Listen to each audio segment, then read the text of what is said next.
keep all hands, arms, feet, and legs inside the vehicle at all times.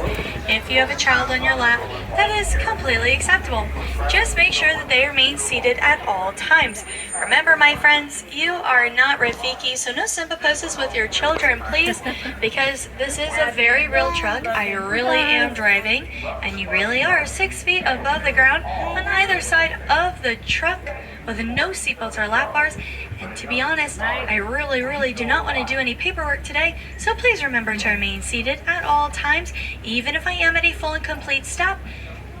This is going to be for your safety as well as the animal safety. You are elevated, you're actually higher up than I am, so I promise you're going to get a great view of everyone out there on the reserve. Now, thank you everyone again for your patience as well as your cooperation. In fact, thank you for choosing Kilimanjaro Safaris. We know that there are so many different options out there, so thank you so much for choosing us. When it comes to safaris, we go wild. Now, in just a little bit, we are going to begin our tour in the Little Atari Forest. Rhinos can be a little shy. In fact, they love to use their natural coat colors as a way of camouflaging themselves against trees and bushes. So we're going to keep our eyes out for anyone or anything that we can find. In fact, there's going to be an animal spotting guide just above your heads on this truck that you can always use to self-identify any of the animals if you want to.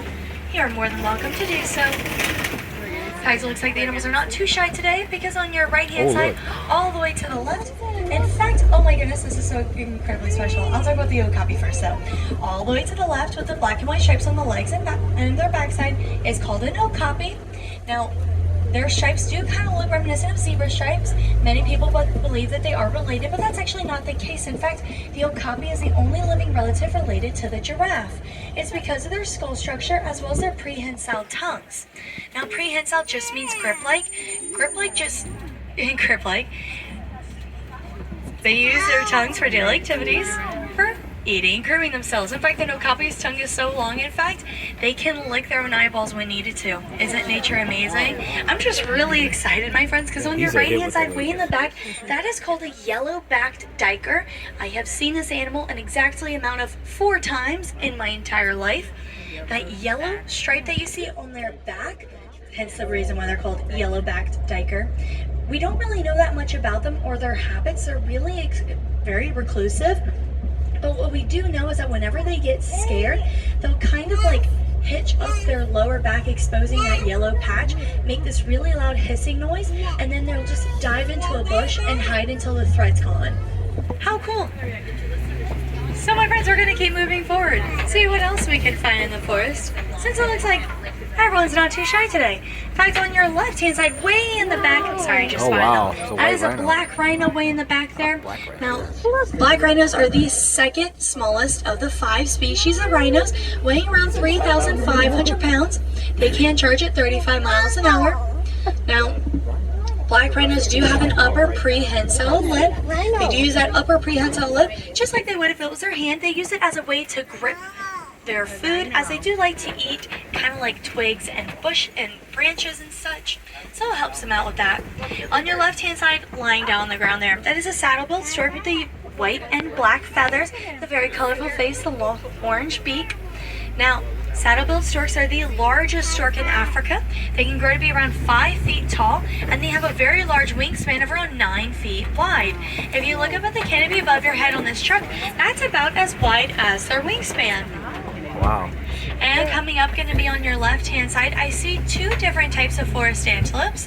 All the way to the left with the dark orange colored fur, the thin white stripes on their back, and those beautiful twisted horns angled towards their backside are known as bongos. Males and females both have those twisted horns on their head. They're angled and shaped in that way just to help them easily and quietly maneuver through the thick forest. Also on the left-hand side, the beige-colored animals, they kind of look like female deers. They're called greater kudus. They are females as they don't have any horns on their head, but the males do, and their horns can grow to be 6 feet tall on their heads. Not 6 inches, 6 whole feet. And in fact, if you look up at the animal spotting guide, all the way to the left, you can see that they have a male greater kudu listed, and you can see how those 6-foot long horns do spiral upwards. Yeah, and my friends, we are here right there. in the Safi River, where there have been some recent sightings lately of Nile crocodiles and so we'll be able to spot one or two together. But on the right-hand side, I do see some pink-backed pelicans, the smallest breed of pelicans. They get their name because during mating season, their skin on their back will turn pink. And on your left-hand side, behind that island there, I do see some Nile hippopotamuses. A group of hippos is called a blue. They like to stay in the water all day and night long to protect their sensitive skin from being sunburned from the harsh sun. They're so good at being in the water, in fact, they can even hold their breath upwards of 8 minutes at a time, even while sleeping. Now, they are herbivores, means they consume plants. In fact, they'll consume around 100 pounds of vegetation every single day. But just because they're herbivores does not mean they're not dangerous. In fact, they're very territorial, very protective of their young, and when threatened, they will charge and attack. In fact, they'll charge upwards of 20 miles an hour on land, making them the single most deadliest animal in all of Africa. They are one of the deadliest land animals on Earth. Well, remember to remain seated, but I do spot some more Nile hippos laying out in the sun. My friends, at the end of the tour, I'll give you an area where you're going to get a great view of those hippos. You must remain seated, friends. On our left-hand side, looks like we've got to see those Nile crocodiles. Remember to remain seated. Remember, in our Rafiki, some of the simple poses with those children, please. Because they are real, they are alive. They're not made of plastic like the ones on Jungle Cruise. They just love to be as still as possible for as long as possible, conserving their energy since they only eat once a week. But as it gets cold outside, it will eat once every 2 weeks. And depending on how large your last meal was, they can comfortably go an entire month without eating. But it has been known in extreme circumstances, they can go an entire 3 whole years without eating. I did say 3 years. They'll just slow down their heart rate and their metabolism and just won't move and live off their own body fat. They'll grow to be around 500 pounds and 20 feet long. If you have one standing up, that is taller than a giraffe. Now, they're very adaptable. In fact, they've been on this earth since around the age of dinosaurs. They actually are technically dinosaurs, if you like to say that. In fact, you can find them in every single body of water in Africa, including the ocean. Now, my friends, this is a very large reserve. In fact, it's 110 acres. That means you can fit the entirety of the Magic Kingdom Park inside this reserve, and there'd still be room left over. So these animals have lots of room to roam about, explore. They are free roaming, which means they can go wherever they want, whenever they please. So no two safaris are ever the same. So which means, parents, hopefully we'll be able to see some animals together, but I can guarantee you're going to see lots of different species of trees on this 120-acre reserve, such as this tree on your right hand side, known as a baobab tree, also known as an upside down tree. Gets its second name because, well, it does look like a tree that has been turned upside down with its root system exposed. The tree is leafless 9 months out of the year, as you see now, and inside that large base holds a couple thousand gallons of water inside. So during the drought season, animals will go to the tree, puncture the bark, and drink the water inside, giving it its third and final name, the Tree of Life. Now we are entering the Savanna, where it does appear we're going to be able to see some of those are more iconic grassland animals, such as those giraffes, hopefully some zebras, and maybe, just maybe, even an elephant or two. Now, I did say these animals are free roaming, so sometimes they can end up in the middle of the road. Looks like we are having a slight bit of those animals go on the road, so I do apologize about the delay, but if I have to be stuck anywhere in traffic, I'd like to be stuck here. Much more enjoyable than It's a Small World, if you ask me. Last time I was on that ride, I was stuck on it for about an hour. I have not been on it since. Now, my friends, coming up over through the right-hand side, it's going to be some giraffes. There's 9 subspecies of giraffes. The ones that we're seeing here today are known as Maasais. Now, you can tell the difference in giraffes just by the spots on their bodies. Maasais almost have like a puzzle-like patchwork with their spots, almost like splotches. They'll grow to be around 18 feet tall. They are the tallest species of giraffes. And just like how they are related to that okapi, they do have a prehensile tongue. In fact, their tongue is so long, in fact, if you look at your arm from your elbow all the way up to the tip of your fingertips, that's about as long as a giraffe's tongue, which does mean they can lick their own eyeballs when needed to. On your right-hand side are going to be some Hartman mountain zebras. Now, the zebras are a little bit different than the common zebra. You see, they live near more mountainous terrain, so their hooves are smaller to help aid in that. Their necks also sag a bit. They have their capillaries and veins in there, which actually help regulate their body temperature. Whenever you see a group of zebras together, it's called a dazzle. And since they do live near that more mountainous terrain, their heart is actually 3 times larger than that as the common zebra. This helps them out since they do live in higher elevation. They just need more blood flow in their bodies, more circulation. And my friends, group together like a pile of leaves on your left-hand side. Remember to remain seated, please. All the way to the right of that den. I'll go slow and make sure everyone can get a view to see them. Our African painted dogs, they do look like a pile of leaves. They have the orange and black spots on their bodies with white tipped tails at the end. If you don't have a good view, just look up at that animal spotting guide above your head. Every single one of these wild canines has a completely unique coat to them. They can even identify each other upwards of a mile away. Teamwork is really important to them, so much so that they're actually one of the most successful hunters on the Savanna with a 90% success rate. That's far more successful than the lion, which usually has less than a 30% success rate when they hunt. On your left-hand side, all the way to the left, the dark brown antelopes are called sable antelopes. Now, we admire them because they're one of the only antelope species to fight back against predators, such as lions, and they can win. We like to think of ourselves as sable antelopes, fighting back against poachers as well as habitat loss to protect the amazing animals that live here on the reserve. Now, on our left-hand side, you're going to get a beautiful view of Ankole cattle, also known as Watusi cattle. They get this second name because they were domesticated by the Watusi tribe. Males and females both have those incredibly large horns on their head. They do look heavy, but they're actually lightweight and hollow inside with a honeycomb-like structure. They have their veins and capillaries in there, which actually help regulate their body temperature, like their own personal air conditioning unit. Those horns can grow to be very large. In fact, they can grow to be 6 feet wide across. Now, my friends, I did mention how those Maasai giraffes do have those prehensile tongues. In fact, not only are they incredibly long, remember from your elbow all the way up to the tip of your fingertips, but they're the color purple. They have the color purple tongues to help protect their tongue from being sunburned by the sun, since they use it quite frequently, kind of like natural sunscreen. Now, they need this sun protection because they eat all day long. They eat all day long because they don't sleep much. In fact, giraffes only sleep 30 minutes a day. Now, they won't sleep 30 minutes all the way through. They'll sleep in increments, anywhere from 5 seconds to 1 minute at a time, and then by the end of the day, they'll just add up to a full 30 minutes. Some giraffes like to stand up with their eyes open. They like to sleep standing up with their eyes open. In fact, my friends, on your left-hand side, this giraffe licking that tree there. Hopefully you can see that purple prehensile tongue in action. Can you see the giraffe? Look good, right here. What does the giraffe say?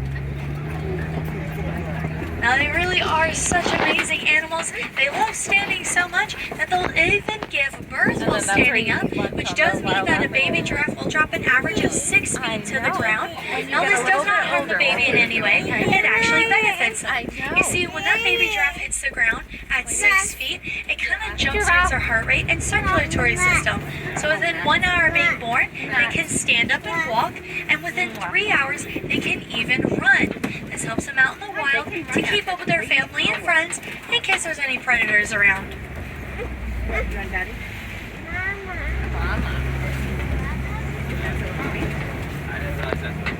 I do see some broken tree logs and branches on either side of the road, my friends, which does show sign of elephant activity in the area. In fact, I do see an elephant on our right-hand side.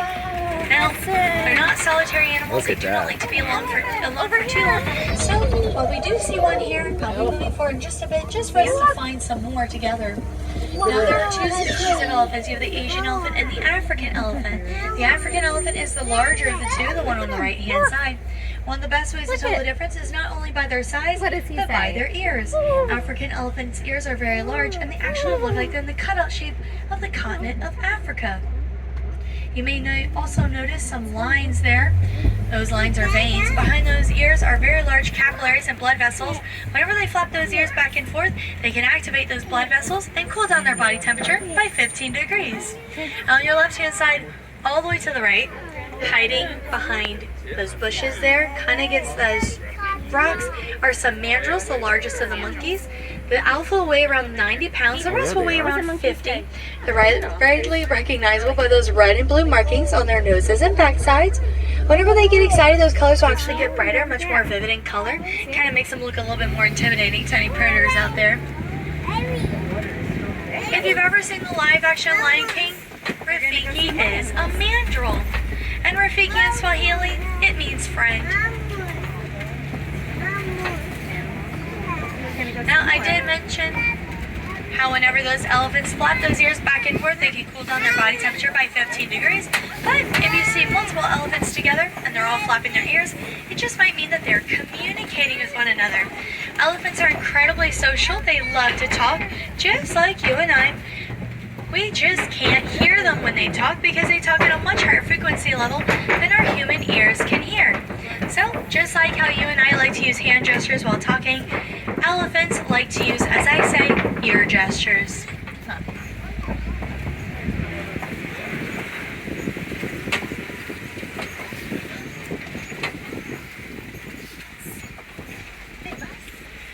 Speaking of elephants, coming up on the right-hand side of the red clay pits, I do notice some tusk marks, which does show a sign of elephant activity in the area. In fact, I just spot a herd of them up ahead on the left. Oh, wow. Elephants love to use their ivory tusks of theirs to dig up that red clay. They'll consume it because it's packed with minerals, thousands of it in fact. It's kind of like a vitamin supplement for them. See the elephants?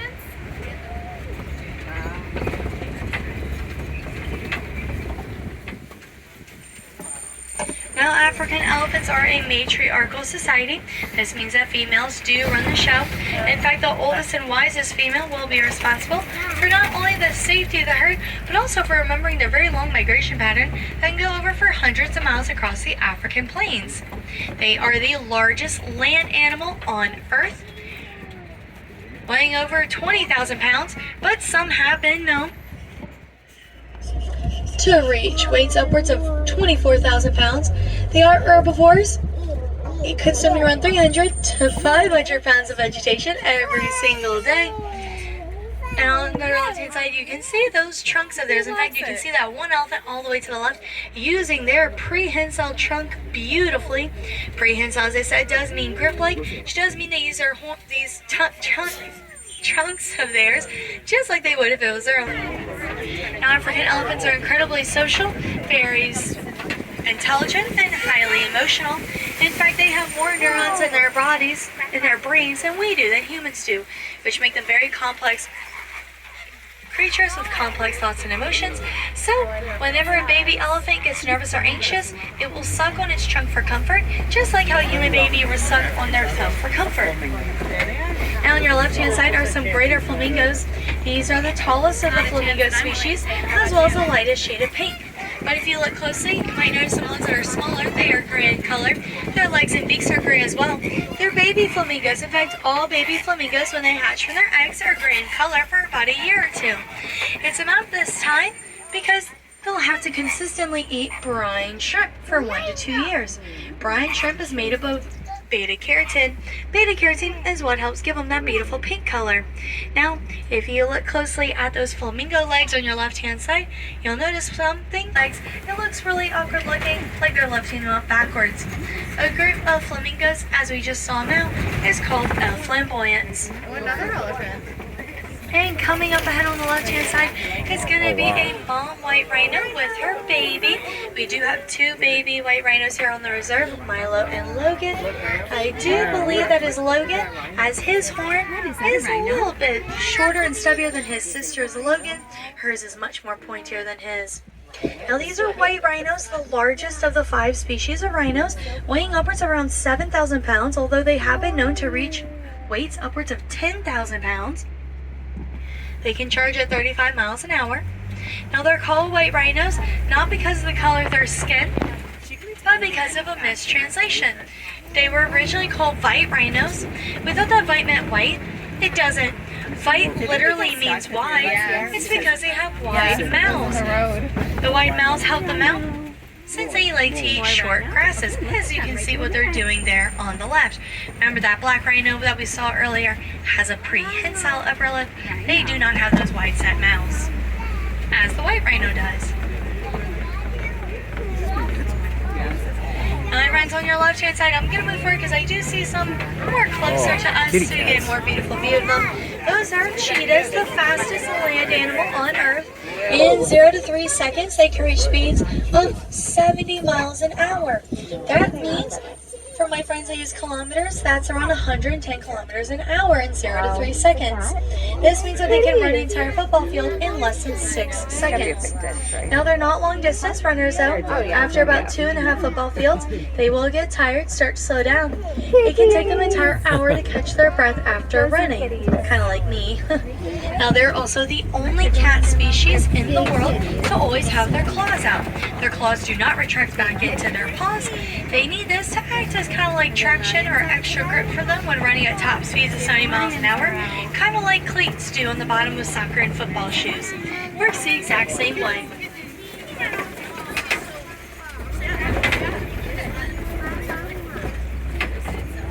And it looks like we found the rest of the family members of those white rhinos. Could be up ahead on your right hand side, as well as some water buck up on that hilltop. Now they kind of look like shaggy deer. They live near streams and rivers, so they don't like to migrate. In fact, they'll secrete a very smelly, oily substance from their glands, which actually helps keep their fur waterproof. I'm going to go over in the corner, my friends, and we're going to get another beautiful view of those rhinos. But until you land on your left-hand side, up on top of that hilltop, next to those rocks are some lions. Lions are the laziest of the cat species in the animal kingdom because they sleep an average of 18 to 20 hours a day. They're usually active in the early morning or late at night. As it gets later at night, though, their eyesight gets 10 times better. So lionesses will go out to majority of the hunting, 90-95% of it, in fact. Males will sometimes join the hunt, but not very often. He'd rather stay behind, protect the pride, or take some more cat naps, as he does sleep longer hours than female lionesses do. Now, He's on the rocks. they're not that great at hunting, as I mentioned earlier. They're actually pretty bad at it. In fact, 1 out of every 15 times they hunt, No, we're not going to kick. they are successful. So they actually have to steal food from far more successful predators, such as African painted dogs, as well as hyenas. And if those lions looked a little familiar to you, it's because they are. They were chosen as models for the live-action Lion King, so you did just technically get to see Nala. Maybe a little bit of Simba. He was a little bit camera shy today. On your left-hand side, you might know him as Pumbaa. I know him as a warthog, though. Pumbaa in Swahili does mean foolish, but they're actually anything but foolish. Warthogs are actually highly intelligent and even run speeds of 30 miles an hour. Now on your right-hand side, not only can you see more of those baby rhinos, but the whole family as well. Unfortunately, my friends, all rhino species are endangered due to the fact that they're being poached for their horns, which is believed to have medicinal purposes. My friends, their horns are just made out of keratin. Keratin is what makes up your hair and fingernails, so essentially they just have a large fingernail. Fingernails cannot cure cancer. There is no scientific evidence for that. So, the more you know. Now, since they are their fingernails, they can grow to be really long. They like to, sharpen them, file them down themselves against rough trees and rocks. Those horns can grow to be around 5 feet tall on their heads if they wanted them to. Now on your left hand side is an ostrich. It's a female, as her feathers are brownish gray. Males have the black and white feathers. Now they are the tallest, largest flightless bird in the world. They can run at speeds of 40 miles an hour. They are also the only flightless bird in the world to have 2 toes on their feet. All other flightless birds in the world, such as emus, have 3 toes on their feet. And speaking of ostriches, on your right hand side at the warden's post, it's going to be the moment we've all been waiting for. The show, as I like to say, Nigerian dwarf goats. And these goats are excellent examples of how humans and animals can not only live together but thrive together. They'll eat the grass, the weeds, even the tree bark, consuming anything and everything in their pathway, providing the best lawn service in town.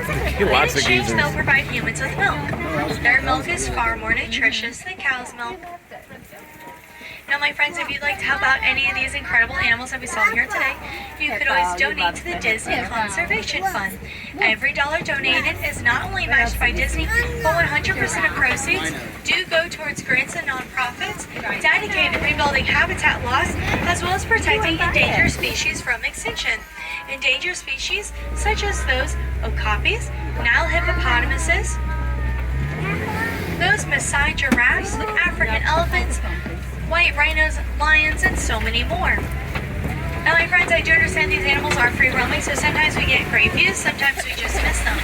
As a gentle reminder, we are open until 5:15 this afternoon. Rain or shine, people will play me. So, come again, you'll get a completely different safari experience.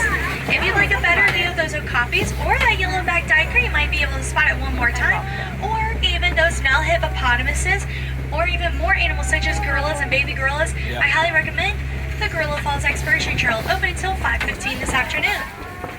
If you want a better view of a crocodile, just go to Dinoland USA. You can see one across from Restaurantosaurus. And those goats, we have a petting zoo located at Rafiki's Planet Watch. Last train departs at 4:30 this afternoon. For my wilderness explorers on board, this has been Simba 1. Simba 1 Wilderness Explorers. Now for my friends on the right hand side, please watch out for your hands, arms, feet, and legs. The doors are going to be sliding open. Quahrini around. Quahrini does need to go well, so go well, go well. Enjoy the rest of your day here at Disney's Animal Kingdom. It's really been a pleasure having you on my trip. My name has been